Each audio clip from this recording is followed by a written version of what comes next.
హైదరాబాద్ దగ్గరలో మరో ప్రయాగ క్షేత్రం. 3 నదులు కలిసే పవిత్ర ప్రదేశం.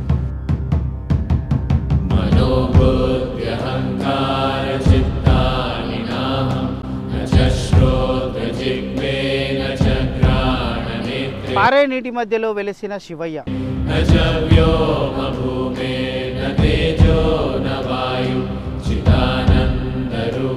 అంతేనా, తెలంగాణలోని మరో ద్రాక్షారామం ఇది.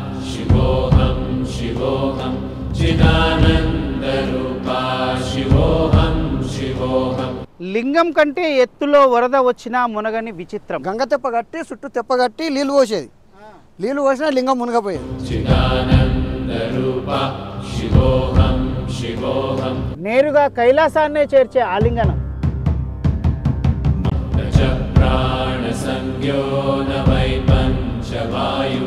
అంతకంతకు పెరుగుతున్న స్వయంభూ వినాయకుడు.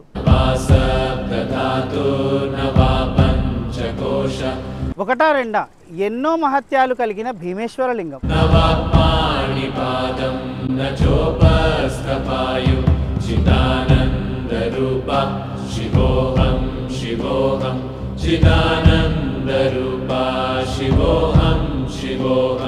మూడు నదులు కలిసిన త్రివేణి సంగమం ఉన్న ప్రయాగరాజు ఒక పెద్ద పుణ్యక్షేత్రం. మరి అలాంటి ప్రయాగరాజు లాంటి ఒక క్షేత్రము మన తెలంగాణలోనే ఉంటే, అది కూడా మన హైదరాబాద్కు అతి దగ్గరలో, అంటే కేవలం 50 కిలోమీటర్ల దూరంలోనే ఉంటే. మిత్రులారా నమస్కారం, నేను మీ శ్యామ్ హనుమాల తెలుగు థాట్స్ ఛానల్ నుంచి. అలా ప్రయాగ లాంటి మరొక త్రివేణి సంగమ క్షేత్రాన్ని ఈరోజు మనం చూడబోతున్నాం. అది కూడా మన హైదరాబాద్కు దగ్గరలో, తెలంగాణ రాష్ట్రం యాదాద్రి భువనగిరి జిల్లా వలిగొండ మండలం సంగం గ్రామ శివార్లో ఉన్న సంగం క్షేత్రం దగ్గర మనం ఇప్పుడు ఉన్నాం. ఓం నమ శివాయ అనే నామస్మరణ చేస్తూ ఇక మనం వీడియోలోకి వెళ్ళిపోదాం. వీడియోలోకి వెళ్ళిపోయే ముందు లైక్, షేర్, సబ్స్క్రైబ్ ఈ 3 మర్చిపోకండి.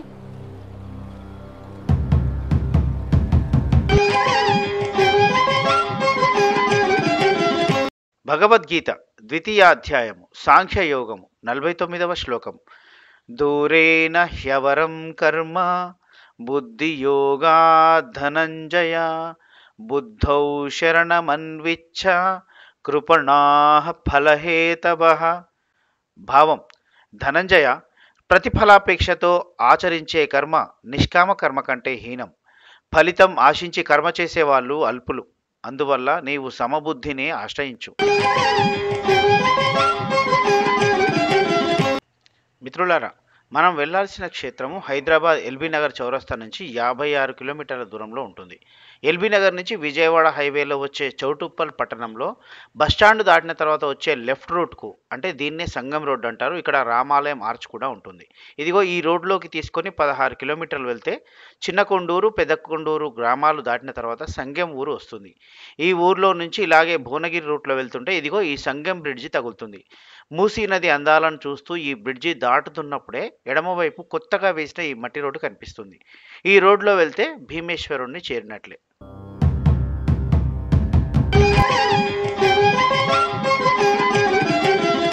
ఇది ప్రయాగతో సమానమైన క్షేత్రం మాత్రమే కాదు, ఇది ద్రాక్షారామంతో కూడా సమానమైన క్షేత్రం అనొచ్చు. ఎందుకు అంటే ద్రాక్షారామంలో భీమేశ్వరుని రూపంలో కొలువై ఉంటాడు ఈశ్వరుడు. ఇక్కడ కూడా ఈ శివలింగాన్ని భీమేశ్వర లింగం అని పిలుస్తారండి. మరి ఈ భీమేశ్వర లింగం అని ఎందుకు పేరు వచ్చిందంటే, అది 2 రకాలుగా ఉండొచ్చు.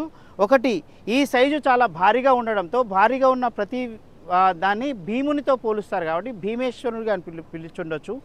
లేదు, మరొక కథనం ప్రకారం ఇది ద్వాపర యుగం నాటిది, అంటే పంచపాండవులు సంచరించే కాలం నాటిది కాబట్టి అప్పుడు భీముడు స్వయంగా ఈ లింగాన్ని ప్రతిష్ఠించాడని ఒక వాడుకలో ఉంది కాబట్టి దీని భీమేశ్వర లింగం అని పేరు వచ్చిందంటారు. సో ఇక్కడ నేను టీచింగ్ పర్పస్లో ఈ ఊరికి రావడం జరిగింది. సో నేను రావట్టి వచ్చి 3 మంత్స్ అవుతుంది అనమాట. వచ్చిన ఈ 3 మంత్స్లో స్టార్టింగ్ అసలు మామూలుగా ఇక్కడికి రావాలన్నా కానీ వాటర్ ఉండడము ఇబ్బంది ఉంటుండే. సో ఇక్కడికి ఎప్పుడైతే కార్తీక పౌర్ణమి ఉత్సవాలు అనేది స్టార్ట్ చేయడం వల్ల కొద్ది డెవలప్మెంట్ చేయాలి, టెంపుల్ కానీ ఇంకా చుట్టుపక్కల భక్తులకు ఎలాంటి ఇబ్బంది కావద్దు అనేటువంటి ఆలోచనతోటి ఊరు వాళ్ళు కూడా కొద్ది పట్టించుకోవడము ఇవన్నీ చూస్తున్నా. అప్పుడు నాకు తెలిసిన స్టోరీ ఏంటంటే, ఊరి గ్రామస్తులు ఏం చెప్పారంటే, అప్పుడు భీముడు ఇక్కడ లింగాన్ని అనేది ప్రతిష్ఠించారు, అందుకని భీమలింగం అని పేరు వచ్చింది అని చెప్పడం జరిగింది. భీముడు ప్రతిష్ఠించాడు కాబట్టి భీమేశ్వరుడా, లేదంటే భారీ ఆకారంలో ఉంది కాబట్టి భీమేశ్వరుడు అన్నది పక్కన పెడితే, మరి స్వామిని భీమేశ్వరుడు అని ఎందుకు పిలుస్తారంటే, భీమాసురుడు అనే రాక్షసుని సంహరించినందుకు శివయ్యకు భీమేశ్వరుడు అనే పేరు వచ్చిందండి. మనకు ద్రాక్షారామంలో భీమేశ్వరుల వారు కనిపిస్తారండి. భీమేశ్వరుని రూపంలో శివయ్య మనకు కనిపిస్తారు. ఎంత గొప్ప శివలింగం ఇక్కడ ఉందండి. సాక్షాత్తు భీముల వారు, పంచపాండవుల్లో ఒకరైన శ్రీకృష్ణుల వారితో కలిసి సంచరించిన భీముల వారు ప్రతిష్ఠించిన శివలింగం ఇక్కడ ఉంది. అయితే చూడండి, ప్రయాగతో సమానమైన క్షేత్రం ఎందుకంటే ప్రయాగలో కూడా 3 నదులు కలుస్తాయండి. 3 నదులు కలిసే సంగమ క్షేత్రం ప్రయాగరాజ్ అయినట్లే ఇక్కడ ఈ ఊరికి కూడా సంగం అనే పేరు ఎందుకంటే ఇక్కడ 3 నదులు కలుస్తున్నాయి కాబట్టి. మూసీ నది, చిన్నేరు, పెద్దేరు అనే 3 నదులు, అంటే వాటిని తర్వాత అవి ఏర్లుగా మారిపోయినాయి, వాగులుగా మారిపోయినాయి. కానీ ఆ 3 నదులు కలిసే ప్రాంతం కాబట్టి ఇది సంగము. ఆ పేరు మీదనే ఇక్కడున్న ఏదైతే గ్రామానికి సంగం అనే పేరు వచ్చిందండి. అటువంటి సంగమ క్షేత్రం ఈ శివయ్య వల్లే ఏర్పడింది అని ఒక కథనం అన్నట్టు. మరి ఎందుకు ఈ శివయ్య ఏర్పడంటే, ఈ 3 నదులు కలిసే చోట ఒకప్పుడు చాలా ఉధృతంగా నీళ్లు ప్రవహించేవట. ఎంత ఉధృతంగా ప్రవహించేదంటే దారిలో ఉన్న ప్రతిదాన్ని కొట్టుకెళ్తూ ఉండిపోయేదట. ఆ ప్రళయాన్ని ఆపేందుకే శివయ్య ఇక్కడ వెలిశాడు స్వయంగా అని చెప్పి కూడా మరొక కథనం ఉందండి. ఊరు ఈ దేవుని పుణ్యాన్నే ఊరు బాగుపడుతుంది, మంచిగా ఉంది. ఎంత జనాలు కూడా మంచిగా బతుర్రు, ఎవరికి ఏ ఇబ్బందులు ఏం లేవు, ఎలాంటి లోడు లేదు. చుట్టుముట్టు వచ్చిపోయే వాళ్ళకు కూడా అందరూ మంచిగానే జరుగుతుంది ఇక్కడ. అయితే ఇక్కడ ఉన్న మరొక మహత్యం ఏంటంటే, ఇక్కడ ప్రతిసారి భారీ వర్షాలు కురిసినప్పుడు చాలా ఎత్తులో, అంటే భారీగా వరద వచ్చి చాలా ఎత్తులో నీళ్లు ప్రవహిస్తాయండి. ఈ శివలింగం కంటే కూడా ఎత్తులో నీళ్లు ప్రవహిస్తూ ఉంటాయట.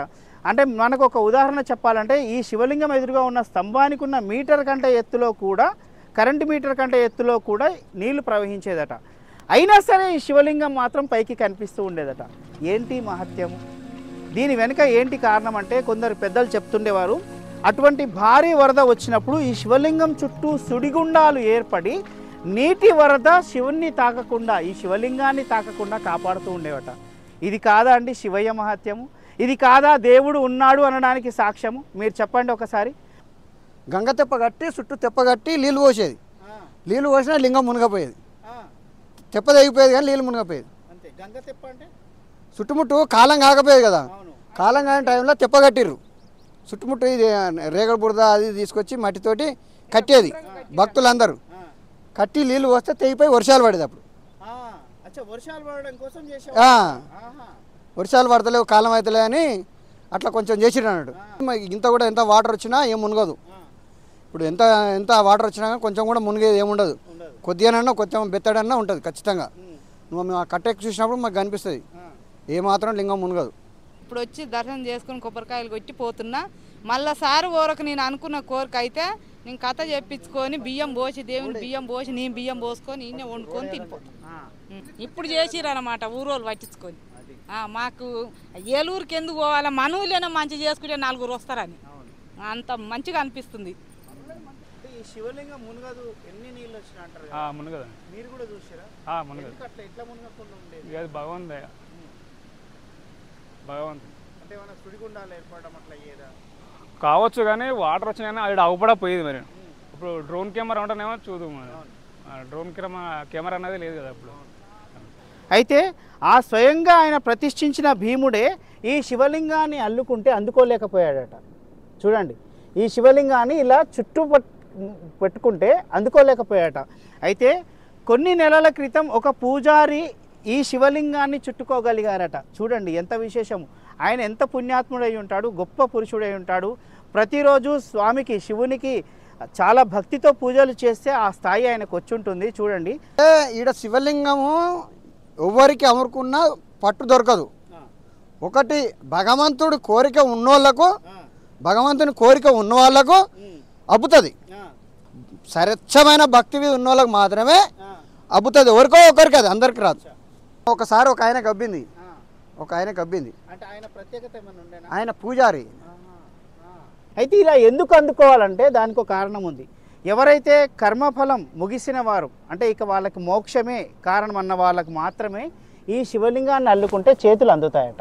చూడండి, సో దీని వెనక కూడా ఒక గూఢార్థం ఉంది, ఒక పరమార్థం ఉందండి. మనం అర్థం చేసుకోవాల్సిన విషయం ఏంటంటే గొప్ప గొప్ప పురుషులు అంటే శ్రీరాముల వారు, శ్రీకృష్ణుల వారు, గొప్ప గొప్ప సాధువులు ఆజానుబాహులు అంటారు. ఆజా అంటే మోకాలండి, ఆజా అనుబాహులు అంటే చేతులు మోకాల్లో అందేంతగా పెద్ద చేతులు కలవాలని ఆజానుబాహులు అంటారు. అందుకే వాళ్ళు ధనుర్ధారులు అయి ఉంటారనమాట. అంటే పెద్ద చేతులతో బాణాన్ని సంధించగలిగేవారు కాబట్టి ఆజానుబాహులు ధనుర్ధారులు అయి ఉంటారు. అటువంటి గొప్ప గొప్ప సిద్ధ పురుషులు, మహాపురుషులు ఈ శివలింగాన్ని అందుకోగలుగుతారండి. అటువంటి వారికి ఇక వేరే పరమపదం అనేది కైలాసాన్ని చేరడం ఖాయమైపోతుంది అనమాట. అందుకే అదే వాడుకలో వచ్చిందనమాట. ఈ శివలింగాన్ని ఎవరైతే చుట్టుకోగలుగుతారో వారు కైలాసాన్ని చేరినట్లే, కైలాసం చేరడం ఖాయమని. మరుక్షణమే మరణిస్తారంటే ఉద్దేశం ఏంటంటే ఇక ఆ తరువాత మళ్ళీ ఇంకొక జన్మ ఎత్తాల్సిన తప్పులు చేయరు అని అర్థం.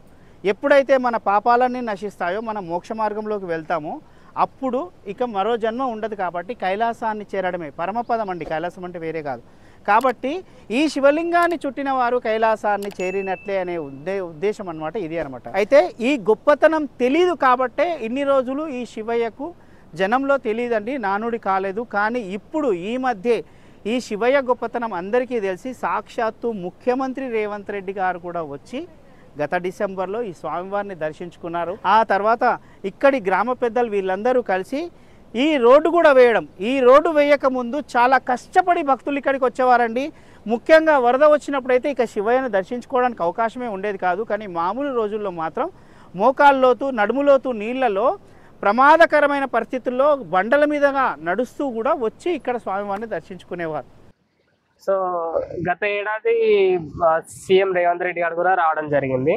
సో ఇక్కడ ఏంటంటే బ్రిడ్జ్ నిర్మించాలనేటువంటి ఆలోచన వాళ్ళకు ఊరి ప్రజలు సీఎంకి తెలియజేయడము, సారు మళ్ళా కంపల్సరిగా బ్రిడ్జ్ నిర్మిస్తామని మాట ఇవ్వడము, పూర్తిగా గుడికి సంబంధించిన ఏదైతే నిర్మాణంలో విషయంలో పూర్తిగా తను బాధ్యత తీసుకుంటానని కూడా చెప్పడం జరిగింది. అంటే అంత ఒక సీఎం వచ్చే అంత ప్రత్యేకత అనేది ఇక్కడ ఉంటుంది. ఒకప్పుడు మెయిన్ రోడ్ నుండి కాలువ పారుతూ ఉంటే ద్వారా ఇట్లా మీట్ల మీద ఈ కట్ట ద్వారా ఈ గుట్టల మీదకి వెళ్ళి శివలింగాన్ని దర్శించుకునేవారు. ఇంత సౌకర్యం ఇవ్వడం చాలా సంతోషకరమైన. కానీ ఇలాంటి శివలింగం మన తెలంగాణలోనే ఉండడం చాలా మంచిది. ఇక్కడ ప్రతిష్టత చాలా బాగుంది. మేము దాదాపుగా నేను 20 years నుంచి ఈ శివలింగాన్ని దర్శిస్తున్నాను. కానీ బాగుంటుంది ఇక్కడ.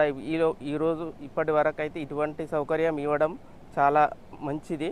ఇక్కడ చేసిన వాళ్ళకు ధన్యవాదాలు. చాలా బాగుంది. ఇంకా చేయాలి, ఇంకా రావాలి.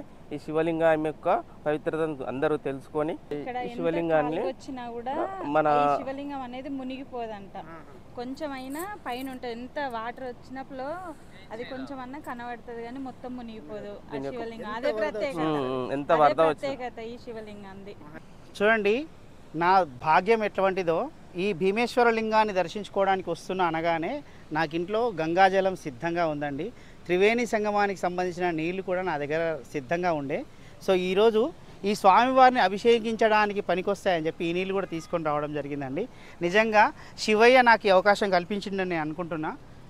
ఓం నమస్తే అస్తు భగవాన్ విశ్వేశ్వరాయ మహాదేవాయ. త్రయంబకాయ త్రిపురాంతకాయ త్రికాగ్నికాలాయ కాలాగ్నిరుద్రాయ నీలకంఠాయ మృత్యుంజయాయ సర్వేశ్వరాయ సదాశివాయ మహాదేవాయ నమః. భీమేశ్వరునిగా స్వయంగా వెలియడమో లేదంటే స్వయంగా భీముని చేత ప్రతిష్ఠించబడిన భీమేశ్వరుడో తెలియదు కానీ సాక్షాత్తు ఈశ్వరుడు సంచరించిన ప్రదేశం అని చెప్పడానికి ఉన్న ఆధారం ఈ పాదాలండి. ఈ కనిపిస్తున్న పాదాలు చూసారా, ఇది స్వయంగా ఈశ్వరుని పాదాలే అని ఇక్కడి వారి నమ్మకం అండి. మనకు కనిపిస్తున్న ఈ పాదాల ఆకారంలో కూడా ఈ రాతి చెక్కబడిగా మనకు కనిపిస్తుంది. స్వామివారి పాదాలు ఇవి. ఈ పాదాలే, ఇవి పాదాలే. అయితే ఇప్పుడు ఏంటంటే వాతావరణం అంటే ఏంటంటే ఇప్పుడు వాటర్ వెళ్ళిపోనికి పాదాల కాడ నీళ్ళు ఉండకుండా ఈ పాదాల కాడ నీళ్ళు ఉండకుండా ఇవన్నీ సాఫ్ చేయడానికి అనేది చేయడానికి కార్యక్రమం నడిపిస్తున్నారు. చూడండి ఇవి పాదం అండి, చూడండి. అయితే ఇప్పుడు మనకు బురద నిండి ఉండడంతో స్పష్టంగా తెలియటం లేదు. ఇది ఇంకొక పాదం అండి. సర్వమంగళ మాంగళ్యే శివే సర్వార్థ సాధకే శరణ్య త్రయంబకే గౌరీ నారాయణి నమోస్తుతే. శివయ్య దర్శనం తర్వాత అండి ఈ పక్కనే మనకు ఇక్కడ గౌరమ్మ గంగమ్మ ఇద్దరు కూడా మనకు దర్శనమిస్తారండి. చూడండి, సాక్షాత్తు 3 నదుల రూపంలో గంగమ్మ శివయ్యని అభిషేకిస్తూ ఉన్న పవిత్రమైన ప్రాంతం ఇది. కాబట్టి ఇక్కడ గంగమ్మ గౌరమ్మలు కొలువై ఉన్నారు. ఇదిగోండి మనకు గంగమ్మ అదేవిధంగా గౌరమ్మలు ఉన్నారండి. వారితో పాటు మధ్యలో వినాయకుడు అండి. చూడండి, ఇద్దరు అమ్మల ముద్దుల తనయుడు మధ్యలో వెలిసి ఉన్నాడు. చూడండి, ఇక్కడున్న మరొక మహత్యము మీరు జాగ్రత్తగా వినండి, శ్రద్ధగా వినండి. అంతకంతకు పెరుగుతున్న స్వయంభూ వినాయకుడు కూడా ఇక్కడ ఉన్నాడండి. మనకు చూడండి, చూపిస్తున్నా. మనకు ఈ రాతిలో ఏర్పడిన చూడండి వినాయకుడి రూపం, వినాయకుడి తల, తొండము, స్వామివారి పొట్ట, ఉదరం చూసారా, కాళ్ళు మనకు కనిపిస్తున్నాయి స్పష్టంగా. ఈ వినాయకుడు స్వయంభూ వినాయకుడు అండి. అదేవిధంగా అంతకంతకు పెరుగుతున్న వినాయకుడు అండి. చాలా చిన్న రూపం ఉండేదట, ఆ తర్వాత రాతిలో నుంచి బయటికి వస్తున్నాడు స్వామి క్రమక్రమంగా. స్వయంభూ వినాయకుడు అండి. చూడండి ఎంత పవిత్రమైన క్షేత్రం అయితే స్వామివారు సాక్షాత్తు ఈశ్వర తనయుడు అండి. ఆయన వెలిసిన చోట ఈయన స్వయంభూగా రావడం అండి. ఎంత పవిత్రమైన ప్రదేశము, ఎంత మహత్వపూర్వకమైన క్షేత్రం అయితే ఇది. స్వయంభూ వినాయకుల వారు ఇక్కడ ఆయన అంతకంతకు పెరుగుతూ ఉండడం. చూడండి, కాణిపాకంలో చూసాం మనం స్వామివారు అంతకంతకు పెరుగుతున్నారండి. ఇక్కడ కూడా మనకు అంతకంతకు పెరుగుతున్న వినాయకుల వారు కనిపిస్తున్నారండి. చూడండి ఎంత విశేషము. తరాల నుంచి ఈ భీమలింగం గురించి విన్న పెద్దవాళ్ళు ఇది భీముడు ప్రతిష్ఠించిన లింగం లేదా స్వయంభూలింగం అని చెప్తుంటే, ఇదిగో ఇక్కడున్న ఈ ఫ్లెక్సీ ప్రకారం ఇదే ఒలిగొండ మండలం తుమ్మలగూడెం గ్రామంలో లభించిన 2 రాగి శాసనాలను బట్టి ఈ శివలింగం సుమారు 1600 సంవత్సరాల క్రితం విష్ణుకుండినుల వంశస్థుడైన 2వ మాధవవర్మ కాలంలో తను యుద్ధంలో సాధించిన విజయాలకు గుర్తుగా ఇలాంటి శివలింగాలను పలు చోట్ల ప్రతిష్ఠించాడని, అందులో ఇది ఒకటని అంటున్నారు. అయితే మరి ఆయనే ప్రతిష్ఠించిన కీసరగుట్ట ఆలయంలోని రామలింగేశ్వరుడు కూడా స్వయంభూ అని పురాణాలు చెప్తుంటే ఇదే మాధవవర్మ ప్రతిష్ఠించాడని చరిత్రకారుల అనుమానం. అయితే కీసరగుట్టతో పాటు పలుచోట్ల ఇలాగే శివలింగాలకు ఆలయాలను కూడా నిర్మించిన మాధవవర్మ ఇక్కడ భీమలింగేశ్వరుడికి మాత్రం ఆలయం ఎందుకు కట్టలేదు అన్నది ఒక అనుమానం. ఆ తామ్రపత్రాల్లోని వివరాలను సరిపోల్చారు అంతే తప్ప నిర్ధారణ మాత్రం కాలేదు. కాబట్టి ఇందులో చరిత్రకారుల ఊహ తప్పు కావచ్చు. ఎందుకంటే మాధవవర్మ నిజంగా ఈ లింగాన్ని ఇక్కడే ప్రతిష్ఠించి ఉంటే ఈ నీటి మధ్యలో కాక ఒడ్డున ప్రతిష్ఠించి ఆలయాన్ని నిర్మించి ఉండేవాడు. కానీ ఆలయం లేదు కాబట్టి ఇది ఊహే కావచ్చు అని నాకు అనిపిస్తున్న భావన. ఇక మాధవవర్మనే ఈ శివలింగాన్ని ఇక్కడ ప్రతిష్ఠించి ఉంటే ఇక్కడ అంతకంతకు పెరుగుతున్న వినాయకుడి విగ్రహం వెనుక ఉన్న మహత్యం సంగతి. ఇక ఎంత వరద వచ్చినా ఈ భీమలింగం మునకకపోవడం అనే మహత్తు ఎలా సాధ్యమవుతుంది? ఒక్కసారి ఆలోచించండి. అప్పుడు భీమలింగం అది భీముడు పెట్టినాడ చిన్నతాటి నుంచే తెలుసు, చిన్నప్పటి నుంచే. ఇక అప్పటి నుంచే జాతర అయ్యేది, ప్రతి సంవత్సరం అవుతుంది. చాలా బాగా అవుతుంది. చాలా పబ్లిక్ హైదరాబాద్కి వెళ్ళి చుట్టుపక్కల చాలామంది వస్తారు, మంచిగా అవుతుంది.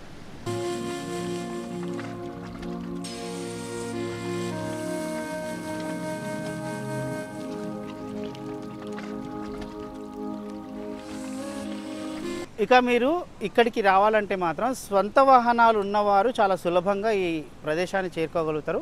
హైదరాబాద్ నుంచి కేవలం 50 కిలోమీటర్ల దూరంలో ఉంది. చౌటుప్పల్ వరకు వచ్చిన తర్వాత చౌటుప్పల్ నుంచి సంగం వెళ్ళే అంటే భువనగిరికి వెళ్ళే రోడ్డు కూడా ఇదే అనమాట. వెళ్ళే రూట్లో ఈ సంగం విలేజ్ ఉంటుంది. సంగం విలేజ్ నుంచి కొద్ది దూరం అంటే దాటిన తర్వాత అక్కడి నుంచి ఒక సుమారు 1.5 కిలోమీటర్ల 2 కిలోమీటర్ల దూరంలో ఈ క్షేత్రం ఉంటుందండి. అయితే ఎవరైనా సరే ఆర్టీసీ బస్సులో రావాలనుకున్న వారు మాత్రం చాలా తక్కువ సంఖ్యలో ఆర్టీసీ బస్సులు ఉన్నాయండి. కేవలం 3 నుంచి 4 ట్రిప్పులు మాత్రమే ఉన్నాయి. అది కూడా ఉదయం 7:30 సమయంలో మనకు భువనగిరి నుంచి చౌటుప్పల్కి వెళ్ళే ఒక బస్సు అందుబాటులో ఉంటుంది. మళ్ళీ అదే బస్సు చౌటుప్పల్ నుంచి మళ్ళీ భువనగిరికి వెళ్ళడానికి ఉంటుంది. కాబట్టి 7:30 నుంచి 8:30 మధ్యలో మనకు భువనగిరి నుంచి కానీ లేదంటే చౌటుప్పల్ నుంచి కానీ ఈ సంగం విలేజ్లో మీరు స్టాప్లో దిగి అక్కడి నుంచి సుమారు 2 కిలోమీటర్ల దూరంలో ఉన్న ఈ ఆలయానికి రావాలి. లేదు అంటే చౌటుప్పల్ నుంచి మాత్రం మీకు చాలా ఆటోలు అందుబాటులో ఉంటాయండి. సంగం విలేజ్ వరకు రావచ్చు. లేదు మీరు ఇంత దూరం నడవలేము అనుకుంటే మాత్రం మీరు ఒక ఆటో ప్రత్యేకంగా మాట్లాడుకొని ఈ క్షేత్రం వరకు రావచ్చండి. ఒక్కసారి ఆలోచించండి, ఇంత మహత్యం ఉంది, ఇంత పురాతనమైన కొన్ని వేల సంవత్సరాల చరిత్ర గల ఇటువంటి గొప్ప శివలింగము మన రాజధాని హైదరాబాదుకు 50 కిలోమీటర్ల దూరంలో ఉందండి. ఎంత అదృష్టం చేసుకున్న వాళ్ళం మనం ఇట్లాంటి శివయ్యను చూడడానికి కాశీకి వెళ్తుంటాము, ప్రయాగకు వెళ్తుంటాము, ఆంధ్రప్రదేశ్లో కొన్ని వందల కిలోమీటర్ల దూరంలో ఉన్న ద్రాక్షారామం లాంటి క్షేత్రాలకు వెళ్తుంటాము. ఇక్కడ అంత గొప్ప క్షేత్రం ఉందండి. ప్రయాగ వెళ్ళిన ఎవరైనా చేసే పని ఏమిటంటే పితృదేవతలకు శ్రాద్ధ కర్మలు నిర్వహిస్తారండి. ఎందుకంటే త్రివేణి సంగమం పరమ పవిత్రమైన క్షేత్రం కాబట్టి. ఇక్కడ కూడా త్రివేణి సంగమ క్షేత్రం కాబట్టి ఇక్కడ కూడా శ్రాద్ధ కర్మలు నిర్వహిస్తున్నారు చూడండి పితృదేవతలకు. ఇలాంటి త్రివేణి సంగమ క్షేత్రాల్లో శ్రాద్ధ కర్మలు నిర్వహిస్తే పితృదేవతలకు విముక్తి లభిస్తుంది, వారు స్వర్గానికి వెళ్తారని ఒక నమ్మకం అండి.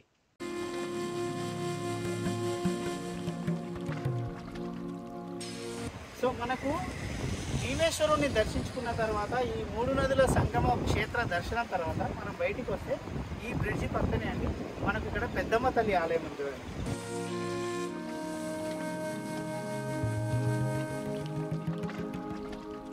చూడండి, ఇదివరకు చాలా కష్టపడి సాహసోపేతంగా నీళ్ళలో నుంచి వచ్చి మరీ స్వామిని దర్శించుకునేవారు. కానీ ఈ మధ్య ఈ గ్రామ పెద్దల పుణ్యం అనుకోండి, కొందరు దాతల సహకారంతో ఇక్కడ ఒక రోడ్డు కూడా నిర్మాణం అయిపోయింది అనమాట. అదేవిధంగా ఇక్కడ చాలా అభివృద్ధి కార్యక్రమాలు కూడా జరుగుతున్నాయి. మనకి ఇప్పుడు ఏవైతే ఈ దిమ్మలు కనిపిస్తున్నాయో ఇవి ఉన్నాయి చూడండి, ఇవన్నీ కూడా ఒక పెద్ద షెడ్ ఇక్కడ నిర్మాణం చేయబోతున్నారు. అదేవిధంగా ఒక ఆలయాన్ని కూడా ఇక్కడ నిర్మించే ఆలోచనలో ఈ గ్రామ పెద్దలు ఉన్నారు. ఇప్పుడిప్పుడే చాలామంది భక్తులు స్వామిని దర్శించుకోవడానికి వస్తున్నారు. కొన్ని విరాళాలు కూడా రావడం ప్రారంభమైంది, దాతలు స్పందించడం ప్రారంభమైంది. కాబట్టి అతి త్వరలోనే ఇక్కడ ఒక గొప్ప ఆలయం కూడా నిర్మాణమై ఒక గొప్ప పుణ్యక్షేత్రంగా విలసిల్లుతుందని నేనైతే భావిస్తున్నాను. ఇక ఈ మధ్య ముఖ్యమంత్రి రేవంత్ రెడ్డి గారు కూడా కొన్ని నెలల క్రితమే వచ్చిపోవడంతో ఈ క్షేత్రం గురించి చాలామందికి తెలిసింది, రాష్ట్రం మొత్తం కూడా తెలిసేలా అయిపోయిందనమాట. అందువల్ల సో స్వామి ముఖ్యమంత్రిని రప్పించుకొని మరి తన గురించి ప్రపంచానికి చెప్పినట్లయితే నాకు అనిపించింది. చూడండి, అందుకోసమైనా సరే ఈ స్వామిని దర్శించుకోవడానికి మనందరం రావాలి. అటువంటి ప్రయత్నం మీరు చేస్తారని నేను ఆశిస్తూ, ఓం నమ శివాయ అనే కామెంట్ పెడతారని ఆశిస్తూ, ఈ శివయ్య ఆశీస్సులు నా సబ్స్క్రైబర్లందరికీ ప్రతి ఒక్క వ్యూవర్కు ఉండాలని నేను ఆశిస్తూ, ఓం నమ శివాయ. సైనింగ్ ఆఫ్ మీ శ్యామ్ అనుమాల.